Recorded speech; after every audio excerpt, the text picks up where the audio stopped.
Hello and welcome. Kamusta kayong lahat dito mga Kapiliting Star viewers? Welcome back. So ang reading natin ngayon is may part 2 pa no, sa inyong dalawa ng taong ito. This could be love reading, friendship, family, co-workers, whoever this person is. Recently, wala kayong pag-uusap, walang communication, and somehow ay baka bigla kayong magkita or baka biglang mag-usap kayong dalawa, no? Or lalapitin ka ng taong ito. But then again, unexpected sa inyo ito, mga kapatid, na may part 2 pa. May chance pa, no, na mag-reunite kayong dalawa ng taong ito.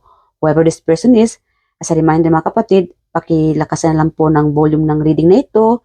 And this is collective reading and general reading.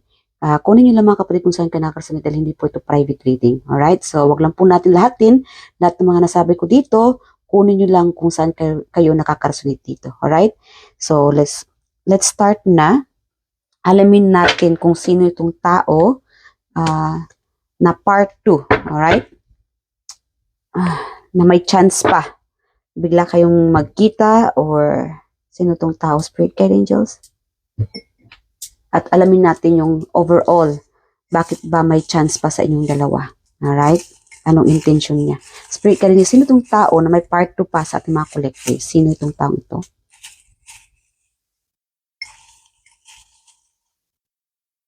Ang dami naman. Kunin natin ito. Sino? Okay. Unknown. Surprise. Sino pa ito? European? Itong taong ito ay European? FB friends mong babae? Okay. Seaman? Estudyante? Foreigner? So, itong unknown na ito, pahabol ko lang, I'm getting the answer from the universe na this will be unknown kasi ayaw ni universe na malaman mo agad-agad ito. Maybe they are still processing, no, about this person. Maybe this person at this moment hindi pa ready o pareha siguro kayong hindi pa ready para magkaharap. Okay, dealer, schoolmate, estudyante, kaklase, ex-partner, ano pa? Katrabaho mong lalaki, may chance pa, kapitbahay na babae. Like again, this most likely here, itong reading na ito, recently wala kayong pag-uusap, walang communication. Like again, ex-partner, opisyal, ang taong ito ay opisyal. Okay, ex, again, another ex.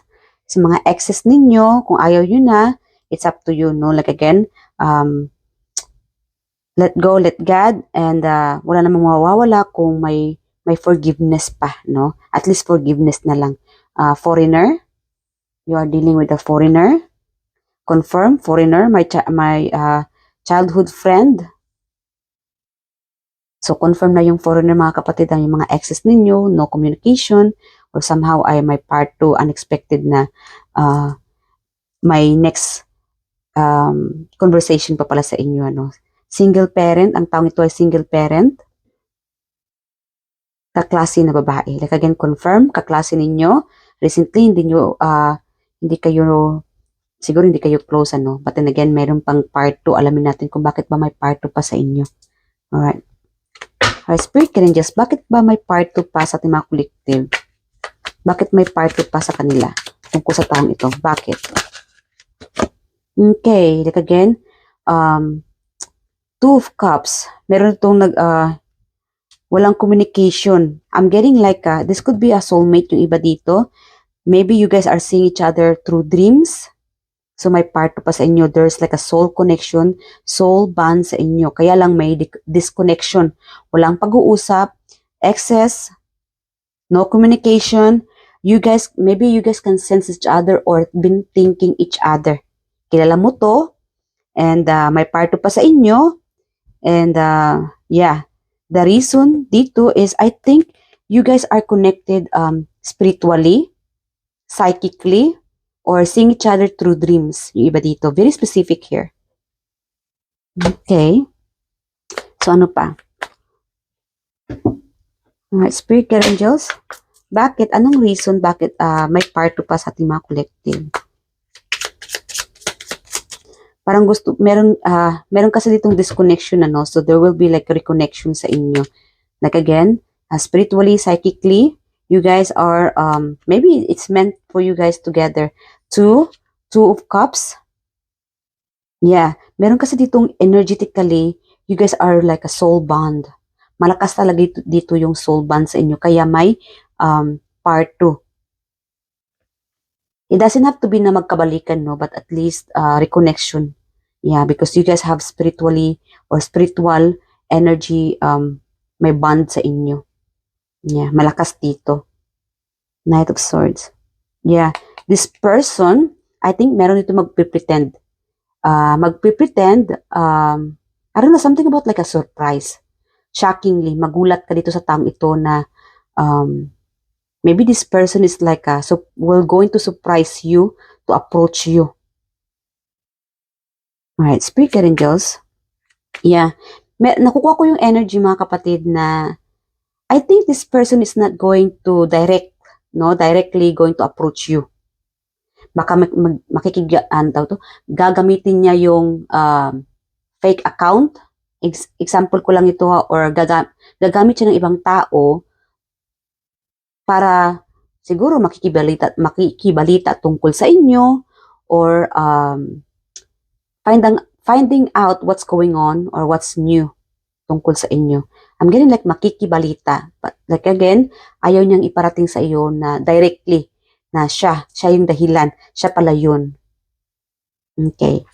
Ano pa? Spirit Angels, ano pa? Bakit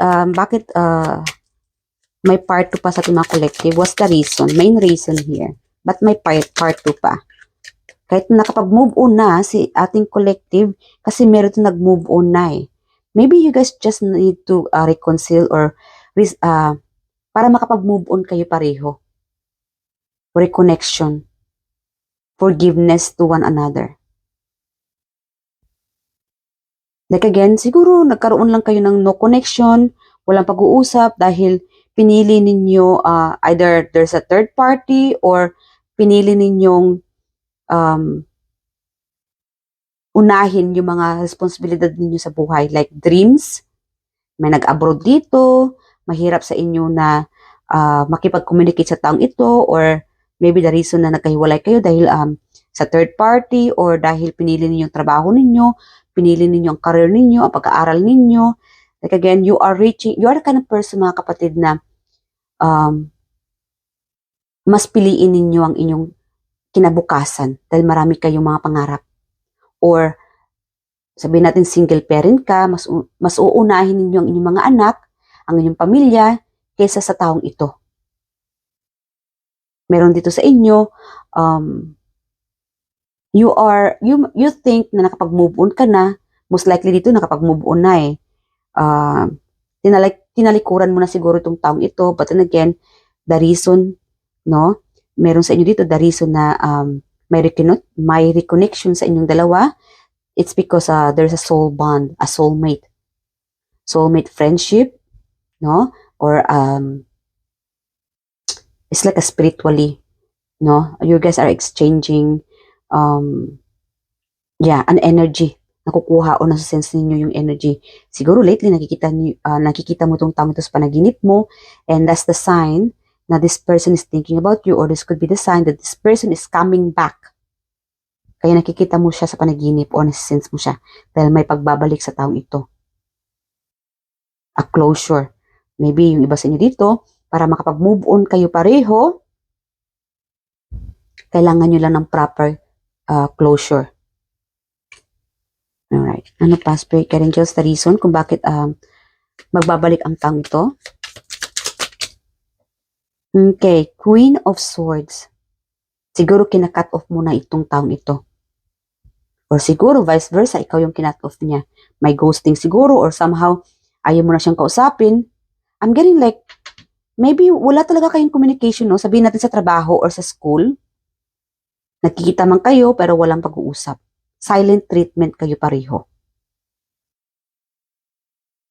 Alright, Spirit Guides, what is this Queen of Swords about? Bakit may reconciliation pa sa kanila? Yeah, Knight of Wands. This person, walang pag-uusap, but this person, with deep down, gusto talaga niyang kausapin ka. This person want to approach you. Yeah. Kahit na ayaw mo siyang kausapin, kahit na uh, binabaling mo sarili mo sa trabaho, sa school, or whatever, no? Kasi you are a person na chasing your dreams. You are a chaser of your hope, dreams. Inuuna mo yung mga bagay na mas importante kaysa sa taong ito. Kaya feeling mo, nakapag-move on ka na, but maybe this person hindi pa. Siguro you are the kind of person na ayaw mo na siyang kausapin. But again, this person wanting you. Hoping to reconnect, or maybe you guys just need to have a proper closure. This could be your ex-partner, yung iba dito, ama or ina ng yung mga anak, or single parent. But I think it's best for you guys na si universe lang nakakaalam no kung bakit may reconnection pa sa inyo. Like again, meron itong soul bond, a strong connection sa inyong dalawa na hindi dapat baliwalain lang. Kailangan may forgiveness, may proper closure sa inyo. This person is not going to approach you directly. Magtatago siya, pretentious, nasabihin na wala akong pakialam sa iyo, but deep down, this person care about you. Thinking about you, wanting to talk to you so bad. Kaya lang, siguro mahiyain. Maybe this person wanting you. Pero bang, I'm getting the energy na, yung parang may pagka-childish. Gusto niya na ikaw ang mag-approach sa kanya, kaya nga dito may nagpapapansin, na may nagtatago, hindi nag-open up sa inyo, kasi ang gusto talaga niya, ikaw munang mauna bago siya. Gusto niya na, I don't know, nagtatampo ang taong ito, the reason siguro na walang pag-uusap dahil nagtatampo siya sa inyo. I don't know what went wrong. Gusto niya na ikaw ang suyuin mo siya. Niya, siguro na-offend mo siya noon, nasaktan mo siya. But this person want you, hoping for you na kausapin mo siya. Ikaw munang mauna. Maybe sa kanya, wala naman sa kanyang problema na magkaroon ng closure or pag-uusap sa inyo. Ang gusto niya lang or nahiya lang talaga siya na kausapin ka directly. Yeah. Maybe this person doesn't know how to approach you. Like again, Knight of Cups, kung nakita niyo yung mukha niya, nagtatago. Maybe this person have a still hidden feelings if it's about relationship. Okay. Yeah. Yeah, this person is like, maybe nagsiselo siya, no? Nagsiselo siguro siya dahil mas, I don't know, sa social media, I'm getting like, maybe this person's watching you so happy, even like, it doesn't have to be social media, no? Siguro from afar, nakikita ka niya, but except sa group of friends, nagkasama kayong lahat, but except this person, hindi mo siya kinakausap, binabaliwala mo siya, but the more na ginagawa mo to, nasasaktan ng taong ito. Okay. Alright, alamin pa natin about this person. My spirit can just let me more. Let's find out more. The reason. Ano naman ang magiging intention ng taong ito? Ano naman ang magiging intention ng taong ito? Yeah. Like again guys, the reason na may part 2 pa sa inyo, there's like a strong spiritual connection energetically sa inyo. So, may dapat talaga na closure sa inyo eh. Yeah, pag-uusap or clarity. Kailangan talaga na parehas kayo or it's up to you. Kasi para sa akin, mas aware ka naman yata. Mas matalino ka, mas matapang ka. Matakotin itong taong ito eh. Natakot siya na baka magalit ka. Natakot siya na ayaw mo siyang kausapin pagka subukan niya na i-approach ka. Kaya nga parang nagtatago na lang siya. Nananahimik na lang siya. Hanggang tingin niya lang siya sa malayo. My spirit angels, more about this person. Ano naman ang magiging intention ng about this person? Okay, soulmate, like again, confirm. Soul connection, soulmate. Stab in the back. Like again, siguro binitray ka ng taong ito. Kaya mas pinili mo na lang makapag-move on, matagal na, pinili mo na lang na, pinili mo na lang na makapag-focus sa trabaho mo, reaching your goal, dahil marami kang, it's like, hindi naman siya ang nag-iisa sa mundong ito. I'm getting that channel energy na, okay lang yan kahit wala na siya sa buhay ko dahil it's just a waste of time. At hindi lang siya nag-iisa sa mundong ito. Marami pang iba dyan. Sa ngayon, siguro marami kang mga options. And this person is like, meron siguro itong third party, kaya ayaw mo siyang kausapin, galit na galit ka. And this person doesn't know how to approach you. Kasi alam niyang nagawa niyang pagkasala sa inyo eh. Siguro, sabihin natin na humingi ng pagpapatawad, but this person doesn't know. It's like, napaka-weak ng taong ito. Wala siyang confident para harapin ka. May pagka-charming nga lang, may talented ang taong ito. I'm also getting like funny, masayahin, but deep down, nalulungkot siya dahil hindi mo siya kinakausap. Yeah, soulmate connection, stab in the on the back, heartbreak, pain, separation, deception, shocking attack. Yeah. Paradise, like again, you guys, meron ditong pagkikita. Siguro magkikita kayo sa beach or somewhere na, I don't know, probinsya or like again sa beach or sa resort or somewhere na mainit. Happiness, expansion, joy, playfulness, oneness, enjoying each other. So yeah, meron kasi ditong malakas ang friendship din eh. A communication. Malakas yung bond ninyo dahil nga may soul connection sa inyo. That's the reason kung bakit may part 2 pa sa inyo. Dahil you guys are a soulmate. Meron akong nakita kanina. Yeah, breakup situation on the bottom. Stop the pattern, silent treatment, abandonment. Meron dito nangiiwan, merong iniwan, meron dito betrayal, third party, iniwan ka sa iba, or pinili niyang iba. And that's the reason, I don't blame you guys, mga kapatid, kung bakit ganito ang ang turing mo sa kanya or ang trato mo sa kanya. Yeah, you just don't want, you put like a line, towards this person na may boundaries. Hindi siya pwede makalapit sa'yo. Kasi pag makalapit siya, patay siya. Baka mapapatay mo pa siya. Okay, malakas dito, napaka fearless ng ating mga collective, matapang. And that's why this person is afraid. Takot na takot siya na lapitan ka. But then again, guys, there is a soulmate connection. Kahit anumang gawin mo, gagawa at gagawa pa rin yung paraan na magtakpo kayo pareho, na magkaroon kayo ng pag-uusap or part 2, whatever it is. And if I were you, when the time, if you can be able, mga kapatid, na tanggapin itong taong ito, try, subukan nyo lang mga kapatid, na pagbigyan ang taong ito kung kaya pa. Ipanalangin nyo na lang, let go, let God, para magkaroon kayo ng peace of mind. Kaya nga siguro magkaroon pa ng part 2, it doesn't have to be na maging kayo ulit, at least magkaroon kayo ng kalinawan, peace of mind sa inyong isipan at puso, para tuloy-tuloy kayo makapag-move on. Alright? So ano pa? Ano ang magiging plano ng taong ito in the future? Alright. Spirit guidance, ano ang magiging plano ng taong ito in the future sa ating mga collective? Okay, wands, 10 of wands. Alright, puros not wands, ha? 9 of wands. So, burdens. Hirap na hirap. This person is nahihirapan na siya. Siguro nahihirapan na siya sa ginagawa mo sa kanya. Like, ayaw mo na siyang bigyan ng second chances dahil nasaktan ka noon sa ginagawa niya. Na-offend ka talaga.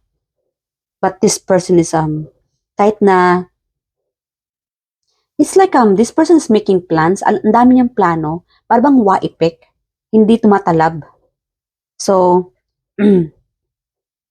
like again, meron sigurong distance sa inyo, or siguro, yung iba dito, very specific here, I'm getting like, maybe people around you are protecting you against from this person. So, may mga tao ding tumutulong sa'yo para hindi matuluyang lumapit o makalapit ang taong ito. Kaya itong taong ito ay nahihirapan siya na ma-achieve yung plano niya, na magkaroon ng closure o pag-uusap, trying to fix, you know, fix those problems or what this person did from the past, yung pagkakamali niya. Yeah, maybe this person get their karma. Okay? Kasi you did what you can do to protect your loved ones. Kasi marami kang pinoprotektahan eh. Ang iyong privacy, ang iyong sarili, ang iyong mga anak, kung may mga anak ka, ang iyong pamilya, ang iyong finances. Kaya itong taong ito hindi makapasok. Like again, meron itong ex-partner. Hindi niya ma-hack ang inyong account, hindi niya ma-check ang iyong, siguro binablock mo rin siya sa Facebook or sa social media, kaya walang communication, kaya siya ay nahihirapan. So I think, if you agree, no, na magkaroon pa talaga ng part 2 or para mabilis itong reconciliation sa inyo, I think you need to start to open your heart, mga kapatid, para magkaroon kayo ng closure. Para ang taong ito ay magkaroon ng ending sa kanyang paghihirap. It's up to you. I'm not forcing you here, mga kapatid. This is just like an advice for you. So again, kunin nyo lang kung okay sa inyo yung advice ko. Kung hindi naman, wag lang tayong bitter. Decision nyo po ito, mga kapatid. Hindi po yun sa akin. Spirit, can I just advise from this person? Or you know what? Ano ba to? Before mag-end, alamin muna natin kung ano magiging outcome sa inyong dalawa kung if you let this person to reconcile or reunite, no? Spirit, can I just, ano magiging outcome sa kanilang sitwasyon ni collective at sa taong itong magiging part 2? Ano magiging outcome pagka magkaroon ng communication sa kanilang muli? Pagbibigyan ni collective ang taong ito. Ano magiging outcome or tawag nito? Yeah, ano magiging outcome? Queen of Swords. Okay. The Magician. So, it's up to you, mga kapatid. In decision. Nasa sa iyo ito. If you don't want to talk to, if you don't want to talk to this person anymore, it's up to you. Kasi meron dito sa inyo, ayaw mo na talaga magkaroon ng pag-uusap sa taong ito. Alright? But then again, there will be a connection between the two of you. Maybe, like again, just need to be, I don't know, meron kasi itong surprise eh. Masusurprise ka sa movement ng taong ito. It's just a matter of time kung kailan. Magugulat ka na lang. And prepare yourself when this person approach you, trying to talk to you. But again, as a reminder, be kind and forget and forgive. Importante ay magkaroon ka ng kalinawan. Maging malinaw ang iyong isipan, makatulog ka ng mahimbing sa after all of this trial from this person or problem from this person. Yeah, kasi ito magician. You guys are most likely have the power. It's still up to you if you want to agree, no? Mag-agree ka ba sa taong ito? Whatever situation, no? You know what? Alamin natin kung bakit ba siya lalapit sa iyo. Spirit angels, why this person is planning to talk to our collective? Bakit nga ba? Alright, the moon, sikreto. It's about a secret. Once. Okay, meron dito sa inyo, lalapit siya sa inyo, up to approach you. Secret muna. Meron naman dito, lalapit siya para hingi ng tulong sa inyo about their secret and advice. Magaling ka siguro magbigay ng advice. You could be psychic, healer. Maybe this person is going to talk to you. Kahit na ayaw mo siyang kausapin, you have no choice.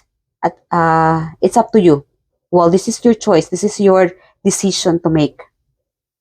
If you want to use your power, to help this person out or to heal this person, it's up to you, mga kapatid. And yung iba naman dito sa inyo, maybe this person is going to talk to you regarding about their issues, secret. Yung mga sikreto niya, I don't know, there may either yung iba dito, siguro in a way na kausapin ka niya, sabihin na maybe one of their, I don't know, a trick or a conversation na para lang ma-hook up ka sa kanya, no? Or mabaling yung attention mo sa kanya. Sabihin natin, hey, collective, alam ko na ayaw mo siyang alam ko na ayaw mo kong kausapin, but meron akong sekretong sasabihin sa iyo. Sige, to ganyan. Yan, tuloy, maano ka, no? Magkaroon ka ng, um, makuha talaga yung attention mo sa kanya. Yeah, mababaling yung attention mo sa kanya na, oh, sino pala to? Ano pala yung sekreto niya? Ano palang, something about news. And, yeah, it's an idea. Talagang may pagkamatalino ditong taong ito. Kung matalino ka, matalino itong taong ito, mga kapatid. So, this could be the reason na magkaroon talaga ng part 2. Just to get the way na makuha yung loob mo, magkabalikan kayo siguro yung iba dito, or matulungan mo siya. Okay. It's okay. It's okay na this person is going to approach you or to talk to you. Siguro, just keep your distance from this person.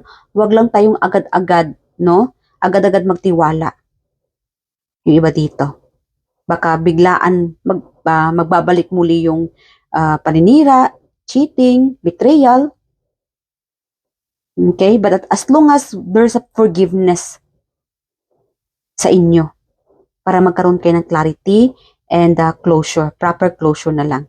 Kasi meron kayong soul bond. Kahit anong gawin ninyo na talikuran ang taong ito, magbabalik at magbabalik ang taong ito. Because psychically, you are getting an energy from this person and the same thing from this person. Siguro yung iba dito, maybe this person the same thing. Ayaw kanyang kausapin, binablock ka rin niya siguro sa Facebook, but ikaw siguro itong may sekreto din, kasi nakukuha ko yung vice versa energy dito eh. Yeah, this could be regarding din sa, I don't know, partnership, marriage, or LDR. Yeah. Maybe, like again, marriage. Maybe, ikaw to may asawa na. Okay.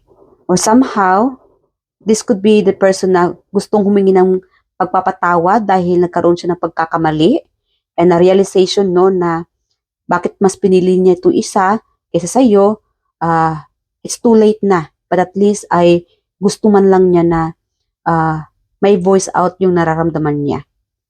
Yung mga na-experience niya. Yeah. I'm also getting like baka ang taong ito, there's a second chance sa inyo pag-uusap. Baka may plano tong uuwi ng Pinas, or somehow this person is coming, is getting closer to you, and thinking about you. Ikaw ang laman ng isipan niya, reconnection, hoping to see you.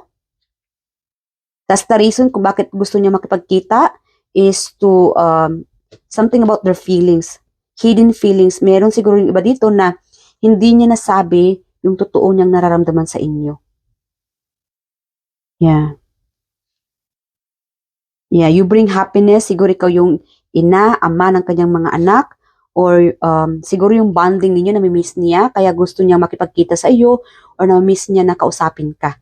That's the reason kung bakit may part 2 pa sa inyo, dahil kayo ay, there's like a soul connection between the two of you. Alright, so yes or no na tayo bago mag-end ang reading na ito. Think about the question and the answer will be yes or no. Pause nyo muna, mag-meditate ng konti, and the answer will be yes or no. Alright, Spirit Angels, yes or no sa ating mga collective. You guys ready? Alright, Spirit Angels, yes or no sa ating mga collective sa kanilang mga katanungan. Yes or no?